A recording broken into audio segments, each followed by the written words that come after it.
আমাদের একটা প্রতিবেশী দেশ আছে, আমরা আমাদের দেশ নিয়ে যত ভাবি তারা তার চেয়ে বেশি ভাবে।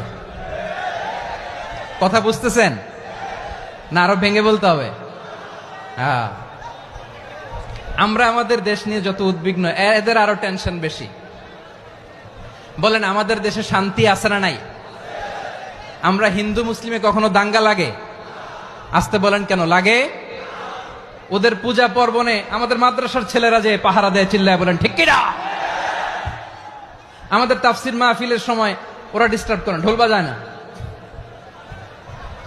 ওদের পূজা পর্বণের সময় আমাদের তাফসির মাহফিলের ডেট হলে আমরা চেঞ্জ করে দেই। সুবহানাল্লাহ, কি সাম্প্রদায়িক সম্প্রীতির রোল মডেল। আর ওই বাংলাদেশের ব্যাপারে তারা অনেক ডিস ইনফরমেশন ছড়াচ্ছিল।